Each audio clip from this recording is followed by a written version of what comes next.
Voilà, bonjour à toutes et tous, donc, chers amis, chers collègues, bien merci de votre présence et merci encore à la Société française d'histoire de la médecine d'avoir choisi Arbois pour ce congrès annuel. Nous avons passé 2 belles journées, nous allons donc terminer cet après-midi par une série de communications. Je souhaiterais saluer dans la salle Madame Cathy Bugada, qui est adjointe au maire de la ville d'Arbois, et puis également Alain Marchal, qui est président d'honneur de la Société des Amis de Pasteur de Dole, et puis bien entendu les amis de Pasteur Patrimoine Arboisien. Je salue aussi Monsieur le professeur Mention, chirurgien émérite honoraire de Besançon, mais qui est aussi arboisien et qui nous fait le plaisir d'être présent cet après-midi. Alors, la première communication, nous la faisons en collaboration, parce qu'avec Marie-Laure Prévost, on collabore souvent, et on a collaboré à ce livre, ce livre qui est en fait un livre qui était lié à une exposition, et nous avons coordonné ce livre, où il y a énormément de documents d'archives, puisque c'était l'exposition de 2018, où la Bibliothèque nationale avait prêté énormément d'archives, et c'est la première fois que la Bibliothèque nationale sortait autant d'archives pour un seul thème, qui était Louis Pasteur, et cette exposition en 2018 avait obtenu le label d'intérêt national. Voilà. Et donc, je suis très heureux de discourir avec Marie-Laure Prévost, et donc moi je vais faire la partie artiste, bien qu'on en ait déjà un petit peu parlé ce matin, puisque nous avons visité le Collège Pasteur, et c'est pour vous rappeler, et là c'est mettre une image sur l'instituteur de Pasteur, Étienne Renaud, avec une vue, une gravure de l'époque, dans les années 1835 d'Arbois. Et je vous expliquais qu'à Arbois, il y avait une école des frères des doctrines chrétiennes et une école d'enseignement mutuel, mais le père de Pasteur avait donc choisi l'enseignement mutuel pour son fils, un enseignement promu par Lancaster en Angleterre en 1801, et il y avait en fait un élève qui était moniteur pour une quinzaine et une vingtaine d'élèves, et il y avait donc à faire des répétitions très régulières dans une discipline qu'on ne doit plus retrouver aujourd'hui, cette discipline dans une classe d'enseignement mutuel. Alors, Pasteur collégien, eh bien, il va faire de la 8e à la rhétorique au collège communal d'Arbois, et en 1831, il va donc entrer en classe de 8e. Il y a, comme je vous disais ce matin, une 50aine d'élèves au collège, alors qu'il y a plus de 300 garçons à l'école primaire. Donc, vous voyez que l'effectif est quand même très faible. Et quand le Pasteur entre au collège, eh bien, le collège est en plein désordre, et l'indiscipline règne, et Pasteur va connaître une ambiance assez compliquée. Donc, c'est arrivé au collège parce que l'ambiance arboisienne, l'ambiance liée aux idées de la République, aux idées républicaines, fait que Arbois est en pleine effervescence. Et puis surtout, en 1834, il va suivre les cours de dessin de l'école municipale de dessin, et son professeur, c'est un jeune professeur de dessin qui est né en 1809, à Dole, et c'est Étienne Charles Pointurier. Dès l'âge de 14 ans, Pointurier exerçait son art. En fait, il était déjà lithographe, et dans les journaux d'époque, on note que Pointurier avait un fini précieux. Donc la preuve que c'était déjà un artiste. Et vous voyez ici une œuvre complètement inédite. Là, c'est une huile sur toile faite par Pointurier, et c'est la ville de Dole depuis la Bedugue. Alors en tout cas, il embrasse cette carrière à la fois de peintre, de lithographe, mais bien entendu, il devient professeur à l'école municipale de dessin d'Arbois. Il avait ambitionné d'aller à Paris faire l'école des Beaux-Arts, et notamment, mais ça a été un échec, donc il se retrouve à Arbois, et il s'y installe, et il va y rester jusqu'à son décès en 1853. Il a son atelier dans une très vaste maison qui est aujourd'hui disparue. Mais en tout cas, les ambitions parisiennes de Pointurier sont terminées, mais ça ne signe pas pour autant cette fin de l'activité artistique de Pointurier, puisqu'il va faire de très nombreuses lithographies, portraiturer notamment des Arboisiens, mais surtout, il va être lié avec la vie arboisienne, et surtout avec ses profondes convictions qui sont liées à la charbonnerie. et Pointurier était bon cousin charbonnier. Ils se réunissaient dans une cabane dans les bois ou alors dans la tour de Curon, la fameuse tour qui surplombe Arbois au milieu des vignes. Et puis surtout, son père également était bon cousin charbonnier. Et donc la charbonnerie à Arbois était quelque chose de très important, puisque vous allez voir qu'une partie, alors je les citerai très rapidement, mais une partie des dessins que Pasteur a dessinés au pastel, eh bien, ces personnages étaient bon cousin charbonnier. Et je rends hommage notamment à Marie-Claude Fortier qui a beaucoup travaillé sur cette thématique-là.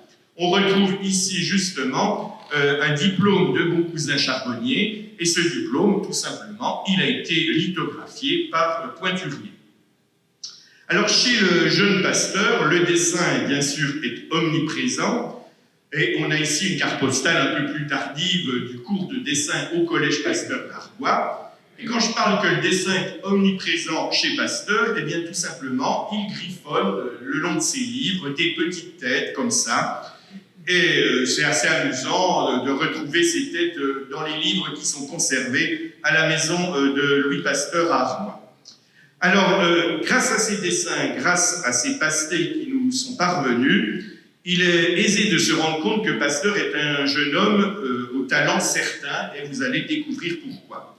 Alors, comme Pointurier, il va débuter sa fulgurante carrière artistique. Alors, Pointurier va rester artiste tout au long de sa vie, mais comme Pointurier, Pasteur va débuter sa carrière à l'âge de 14 ans, et il va nous restituer une galerie de portraits qui reflète un petit peu le microcosme de la société arboisienne de l'époque, du plus humble au plus bourgeois. Et puis, comme Pointurier, il va également s'exercer à la lithographie. Ainsi, ses dessins sont très vite remarqués, et alors, les dessins qu'il va réaliser, mais bien sûr, à l'école de dessin, on copiait des bustes en plâtre, etc. Mais rapidement, son professeur de dessin dit que c'est son petit Michel-Ange. Alors, on va faire cette galerie de portraits, et le tout premier dessin, qui est une mine de plomb, qui date de 1836, et c'est la copie probable d'une gravure ou d'un détail du tableau de François Gérard. Alors ça, c'est Marie-Laure, parce qu'on travaille réellement ensemble et on essaye de compléter nos connaissances. Et donc, il retrouve donc cette copie éventuelle du tableau de François Gérard, Corinne au cap de Misaine ou la grande odalisque de Jean-Auguste Ingres. Alors, c'est vrai que Ingres moi j'y rapprochais vers Ingres en tout cas, mais en tout cas, on sait que c'est une copie parce qu'on ne peut pas, un élève de 4e, il n'y avait pas de modèle qui puisse se proposer à de tels élèves. Alors ce tableau avait été donné par la famille Pasteur au musée de la maison natale. Hélas, il a disparu un jour de grosse visite de congrès, et maintenant on m'a même dit, je crois que c'était un congrès avec des médecins, vous voyez. Donc, je n'ai pas vérifié parce que dans le journal, on n'arrive pas à trouver si c'était vraiment des médecins. On suit, et on l'a vu ce matin à la maison de Pasteur, c'est la copie du tableau d'Antoine Antoine-Louis Giraudet, Les funérailles d'Atala, mais en fait, on n'est pas certain que Pasteur ait copié le tableau d'Antoine-Louis Giraudet, il a plutôt copié la lithographie que Pasteur avait fait en 1835 du tableau de Giraudet. Et pour ce tableau, c'est sans doute une des premières études au fusain de Louis Pasteur, on pense dater également vers 1836. On a également cette fameuse copie du Napoléon visitant le champ de bataille d'Eylau. Alors ça, c'est un tableau initial de Antoine-Jean Gros, 1807-1808. Mais là aussi, c'est sans doute une copie de l'œuvre de son professeur de dessin, puisqu'il a signé, et je vous ai mis sur la photo un détail, d'après Pointurier par Pasteur Louis, avec les 3 fameux points des bons cousins charbonniers. Alors, de là à extrapoler qu'à cet âge-là, Pasteur était bon cousin charbonnier, peut-être pas. Moi, mon humble avis, c'est qu'il a recopié ce que Pointurier avait noté sur son dessin. Parce qu'être initié à cet âge-là à la charbonnerie, ça fait quand même un peu tôt. Et, in fine, on peut mesurer cette influence du maître Pointurier sur son jeune élève, parce qu'il imite cette triponctuation. Et puis surtout, c'est le seul dessin qui est triponctué, alors que si on est charbonnier, normalement les signatures se suivent et parfois se ressemblent. En 1835 ou 1836, c'est le dessin de Jeanne-Étienne Trocky, c'est la mère de Louis Pasteur, avec ce regard, cette expression très intense, le froncement sévère donc, entre les deux sourcils, le nez fin. Et Jeanne-Étienne, je vous en ai parlé ce matin au monument Pasteur, tous ceux qui ont vu ce matin le monument Pasteur, Jeanne-Étienne a les Anglaises et chignon. Et on voit très bien ici qu'elle porte une coiffe à la comtoise, blanche, à bord tuyauté, et avec un regard très strict, une rectitude qui est assez étonnante donc, dans ce tableau. Et puis, et là je hommage aussi à Marie-Claude, c'est qu'elle a un châle, donc, bien entendu, sur un registre écossais des tartans. Eh bien, cet tartan, aujourd'hui, est inscrit au registre des tartans, et ce tartan porte le nom de Pasteur. Voilà, tout simplement. Et c'est grâce à Marie-Claude que ce tartan porte le nom de Pasteur. Alors, on va avoir une galerie assez étonnante, notamment Ottilie et Artémis Béchet. Alors, Ottilie et Artémis sont les fils d'une famille du faubourg de Courcelles. La famille Béchet donc, monte une tannerie vers 1819, et puis cette tannerie se transforme ensuite en huilerie, en scierie, à broitoir, à écorce. Bref, les Béchet ont eu plusieurs métiers dans leur vie, et 3 des 4 enfants Béchet vont être portraiturés. On n'en a retrouvé que 2, un qui est très correct, avec le livre donc, qui est toujours conservé à la maison de Louis Pasteur. Et l'autre, vous voyez, c'est un article de journal qui est paru dans les années 60, et donc c'est une vue de cet article de journal, mais c'est sans doute assez inédit parce qu'on ne l'a pas souvent présenté. Un document complètement inédit, eh bien c'est le portrait d'une tête de Christ, et Pasteur s'est inspiré de Le Titien, donc un portrait donc, de Jésus-Christ qui est conservé au musée de l'Ermitage. Et donc Pasteur, là aussi, copie ce dessin et met Pasteur délinéamite 1838. Et nous sommes donc en 1838. Alors l'année scolaire 1837-1838, bien, quand Pasteur est dans cette année scolaire-là, il est en seconde, je crois, et il n'y a que 5 élèves dans la classe, donc vous imaginez. Et pourtant, avec 5 élèves, eh bien, Pasteur figure parmi les meilleurs de sa classe, puisque à ce moment-là, il obtient le prix d'algèbre, le prix de géométrie et le prix de narration latine. Et déjà avant, en 7e, il avait eu d'autres prix. Mais ce talent d'artiste, bien sûr, inquiétait le père de famille, parce que Jean-Joseph veut que son fils soit plutôt professeur, et pourquoi pas même professeur au collège d'Arbois, ou peut-être dans un collège d'une plus grande ville. Et puis surtout, Pasteur ne se fait pas payer, et le dessin n'est pas vraiment rémunérateur. C'est pas une belle situation. Alors, il faut aller passer le bac, parce qu'à Arbois, on ne pouvait pas passer le baccalauréat. C'était un petit collège, et donc le père de Pasteur envoie son fils à Paris en octobre 1838 à la pension Barbet. Alors moi j'ai une interprétation qui dit, alors Marie-Laure, elle est aux sources primaires des archives, mais moi mon interprétation quand même, c'est que la pension Barbet c'était une boîte à bac, une boîte à concours, et ça faisait parmi des meilleures institutions de Paris, où il y avait, comme dans les boîtes à concours, mais je n'ai pas fait nu maths sup, maths spé, mais néanmoins, il y avait des répétitions tous les jours, on passait au tableau, il y avait l'école, bref, c'était du travail sans arrêt, et souvent on devait encore suivre les cours du lycée Saint-Louis tout à côté. Ce qui fait que Pasteur a eu rapidement le mal du pays, mais moi je me pose la question que, sortant d'un petit collège comme Arbois, aller dans une boîte à concours et travailler comme un forcené, est-ce qu'il aurait été capable de tenir le rythme? Peut-être aussi que le rythme s'est arrêté en cours, et donc du coup le mal du pays. Il ne reste que quelques semaines en octobre donc à Paris, et son père vient le rechercher, et il revient donc à Arbois pour la rentrée 1838, et la rentrée 1838, eh bien c'est Pasteur lui qui est même le premier des inscrits à cette rentrée. Et l'année 1838-1839, ça va être une efflorescence de dessins et une galerie innombrable de portraits que Pasteur va nous laisser.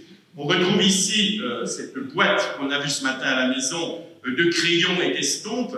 Ce qui est intéressant, c'est que 1838-1839, c'est une année charnière, parce que c'est en 1839 que Daguerre invente le daguerréotype. Et après le daguerréotype, il va y avoir la photographie, bien entendu. Eh bien sûr, à partir de là, les portraits par des artistes vont nettement diminuer, alors que la bourgeoisie aimait de se faire portraiturer en pastel, l'aristocratie. Et on le voit ici à Arbois, on n'a que des portraits ou de personnes humbles faits par Pasteur ou de bourgeois, mais on n'a pas les aristocrates de la famille Doucière, de la famille Sarret-Brozon. Ceux-là ne sont uniquement peints que l'huile sur toile, c'est beaucoup plus noble, semble-t-il. Et donc Pasteur va quand même se lancer dans cette carrière d'une année où il va y avoir le tonnelier Guédot, qui est un personnage truculent, puisqu'il a été marié plusieurs fois, et il a su rebondir à chaque fois à ses nouveaux mariages, et il va mourir en juin, son épouse, une de ses épouses va mourir en juin 1828. Dès l'année suivante, il épouse Marie d'Hervieux. Bref, 3 épouses, mais une vie formidable, et c'était le voisin de Pasteur, le Tourneur-sur-Bois. Alors, dans les biographies, on dit tonnelier, mais sur les archives et sur les registres, c'est Tourneur-sur-Bois, donc qui était le voisin proche de Pasteur, et c'est la maison de Guédot que Pasteur a achetée pour agrandir sa propre maison. On retrouve sœur Constance Parpendet, bien entendu, avec sa croix d'ébène et d'ivoire, et cette femme a vraiment un regard extraordinaire, et l'artiste a pris soin de noter sœur Parpendet, âgée de 80 ans. Sœur Parpendet était Clarisse au couvent de Poligny, et Pasteur a rendu donc, ce personnage presque vivant avec ce pastel. On a ensuite Charles-Victor Barbier donc, qui était le fils du régent du collège, et il était capitaine de la garde municipale de Paris, mais il revenait régulièrement à Arbois. C'était, on va dire, un ami de la famille Pasteur. Et quand Pasteur sera étudiant à Paris, Charles-Victor Barbier sera le correspondant de Pasteur à Paris, bien entendu. Et puis, là, c'est l'extraordinaire famille Roch, avec le père Roch et les enfants Roch. Alors, François-Emmanuel Roch, lui qui est très digne, très opulent, mais sauf que durant sa régie, il était donc à la régie de Pont-de-Roide, et bien François-Emmanuel Roch a dû cesser ses fonctions parce qu'il a soustrait au préjudice de l'État une somme à l'époque de plus de 2000 francs. Et bien entendu, pour ça, il a été jugé, il a fait de la prison. Et à la fin de la prison, il est revenu à Arbois et il a épousé, alors c'est ça qui est extraordinaire chez ce personnage, il a épousé une femme de la bonne bourgeoisie arboisienne. Et le conseil municipal, en mars 1835, puisqu'il en fait la demande, eh bien, lui accorde à l'unanimité une réhabilitation eu égard à sa conduite régulière à Arbois, puisque François-Emmanuel Roch, comme on la voit sur la facture, était quincaillier. Alors François-Emmanuel Roch, il y a sa femme, là c'est une simple reproduction. Je signale qu'on retrouve encore le petit bijou conservé à l'Institut Pasteur au musée, mais il y a Charles avec son bouc, bien entendu, et puis si on va plus loin, il y a Sophie, avec ses Anglaises et avec, bien entendu, tout à fait les habits qui vont à cette époque-là. Et puis Lydie Roch, avec un regard très puissant, qui est aujourd'hui conservé au musée d'art Sarret-Brozon. Alors, de toute cette fratrie, il manque que Louisa, qui n'a pas été portraiturée par Pasteur. Si on continue cette liste à l'après-vert, on a Denis-François Ernest Benoît, qui est lui issu d'une famille bourgeoise, puisque le grand-père paternel était déjà notaire, lui-même est notaire, et Benoît a également une sœur, et cette sœur, c'est Stéphanie Benoît, épouse Fan Muller, qui a été aussi portraiturée grâce au crayon de Pasteur. Alors un petit garçon, Adrien Gallier, qui est né en 1832, qu'on appelle le Petit Page, parce que, c'est le neveu des Benoît. Vous voyez qu'on reste dans ce cercle familial. Et le Petit Page, donc c'est sans doute un costume de carnaval. Ce qui est intéressant, c'est qu'on dit toujours les portraits sont très ressemblants. C'est facile de dire les portraits sont très ressemblants, puisqu'on n'a pas de comparaison. Alors si on a la comparaison du père avec une photo. Mais ce que je vous propose, et c'est ce que j'ai retrouvé, c'est que le Petit Page, plus tard, lorsqu'il avait 27 ans, il a fait des études à Grenoble, et bien voilà un portrait du Petit Page à 27 ans lorsqu'il est étudiant, et on voit quand même qu'il a quand même des traits de caractère qui sont ressemblants. Alors, ce qui est étonnant, c'est que ces portraits sont des portraits du souvenir, de l'hommage, parce que Adrien Gallier va mourir, et c'est le médecin d'Arbois, le docteur Bergeret, qui passera son Noël donc au chevet d'Adrien Gallier pour l'accompagner vers la mort. Donc c'était vraiment le microcosme arboisien, parce qu'il fallut que le médecin passe Noël à Grenoble au chevet d'Adrien Gallier. Alors la famille s'agrandit encore, hein. On a ici Jean-Pierre Blondeau, le conservateur des hypothèques, et son épouse. On a également Altin Versel, l'ami d'enfance de Pasteur, qui ne le sera plus, puisqu'Altin Versel devait épouser la sœur de Pasteur, ça ne s'est jamais fait. Et le père de Pasteur disait chez ces gens-là, ils sont trop oisifs.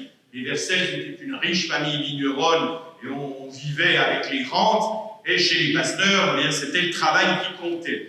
Alors, donc la pauvre Joséphine a attendu Altin Versel très longtemps et on voit qu'il n'y a qu'un côté du visage, parce que l'autre côté, c'est un homme qui a des idées républicaines. C'est lui qui va planter le drapeau rouge au-dessus du clocher dans les échauffourées en 1834, et ce n'était pas vraiment les idées du père de Pasteur, même si le père disait oui, pourquoi pas, il ne s'opposait pas au mariage. La pauvre jeune fille a attrapé la tuberculose et sans doute aussi le chagrin d'amour. Elle en est décédée à l'âge de 25 ans. Et plus jamais Pasteur ne reparlera à Altin Versel. L'amitié sera complètement coupée et il faudra attendre les années 1860, quand il travaillera sur les maladies du vin, donc 1863, pour que Pasteur reprenne contact avec le frère aîné d'Altin Versel, Jules Versel. En plus, Jules Versel, il était parti avec lui en 1838 à Paris, le fameux aller-retour du mal du pays. Alors un autre personnage extraordinaire, c'est Ferdinand Mézières, d'une très riche famille vigneronne, à la fois banquier, il a été président du tribunal de commerce de Salins. Il habitait là où on est allé voir le vin jaune ce matin, justement. Ça, c'était la maison de Mézières, dans donc les caves de la Fruitière et cette zone-là. Et puis, alors là, je vais vous demander, puisqu'on va faire participer, quel âge pensez-vous qu'a Ferdinand Mézières lorsque Pasteur portraiture ce personnage important de la galerie arboisienne? Voilà, 45 ans, c'est ce qu'on pourrait dire. Eh bien, il a 66 ans. Donc là, je pense que Ferdinand Mézières a dû dire à Pasteur, faut me donner un visage vigoureux, hein, parce que là... La famille Parrot, alors là aussi, le Parrot a été maire. Il était maire du temps que, lorsque Pasteur était au collège, il a même signé le prix de Pasteur du collège. Là aussi, c'est amusant. C'est que Pasteur donc, dessine Monsieur Parrot, donc le dessin qu'on voit en habit de maire, mais il apparaît une Légion d'honneur, et je peux vous dire, mais ça se faisait à l'époque. En 1839, quand Pasteur portraiture Parrot, Parrot n'avait pas la Légion d'honneur. Donc, quand il a eu la Légion d'honneur beaucoup plus tard, et on voit très bien qu'elle est un peu brinque-balance, cette Légion d'honneur, il a fait rajouter sur le pastel de Pasteur la Légion d'honneur. Mais c'était assez courant. À Arbois, on a le tableau du général Delord, où quand il a eu d'autres médailles, eh bien, il y a un peintre qui reprenait le tableau pour essayer de rajouter les médailles. Alors, un détail d'Alexandre Parrot, bien entendu. Un autre tableau qui vient d'être découvert tout à fait récemment, on n'avait que la photo en noir et blanc. On a retrouvé donc le pastel qui mérite une petite restauration. En tout cas, cette carrière artistique va se poursuivre à Besançon. Pasteur, alors là c'est un portrait à l'âge de 20 ans, il est maître d'études au Collège Royal de Besançon, et son maître à Besançon, c'est Charles-Antoine Flajoulot, lorsqu'il est élève au Collège Royal de Besançon. Mais ce qu'on a découvert récemment, c'est qu'il allait au cours de Charles-Antoine Flajoulot, mais il rajoutait, parce qu'il voulait toujours progresser, il rajoutait un second cours, et il allait au cours de Lancrenon, qui était le successeur de Flajoulot, mais il était capable de suivre les cours en permanence des deux professeurs, pour une fois de plus progresser dans son art. À Besançon, eh bien, il arrive au Collège Royal, et il a déjà, on va dire,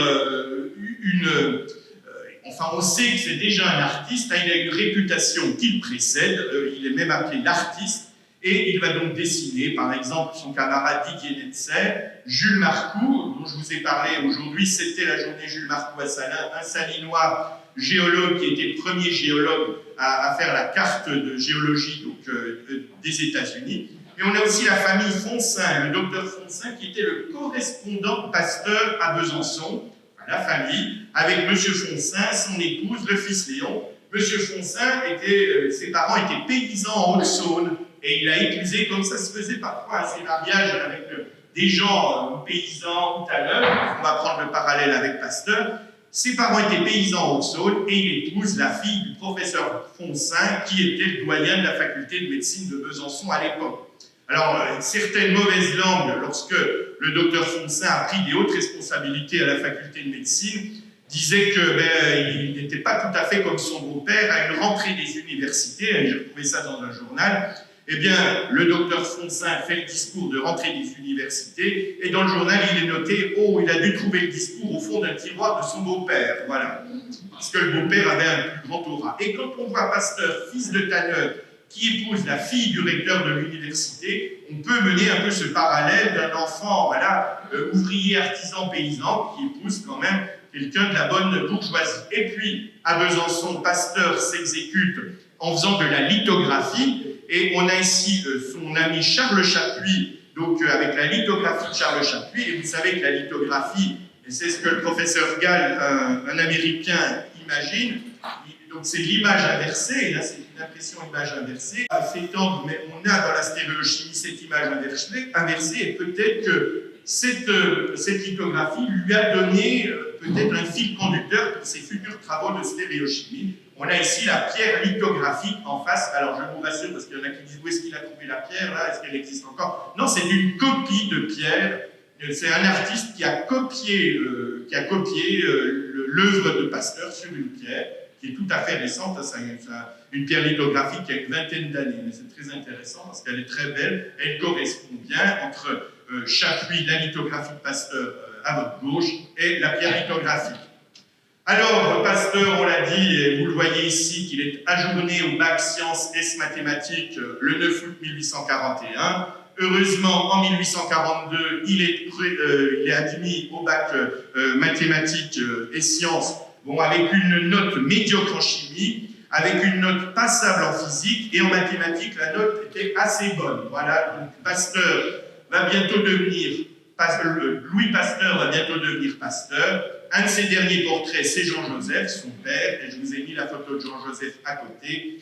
En 1843, Pasteur entre à l'école normale. On pourrait croire que sa carrière est finie, eh bien c'est faux. Pasteur va aller au Louvre et va continuer à faire quelques dessins de statues qui sont au Louvre. Et par exemple, et on l'a vu ce matin à la Maison Pasteur, la prière de Nicolas Jallet qui est conservée au Louvre, eh bien, c'est une étude de Pasteur qui est conservée à la Maison Pasteur qui doit dater de 1843. Et puis, un autre document qui est assez récent, c'est l'empereur Alexandre qui est signé 1844, ce qui veut dire que Pasteur, sans doute ses derniers dessins, c'est 1844, et c'est également, semble-t-il, une statue, enfin un buste qui est conservé au Louvre.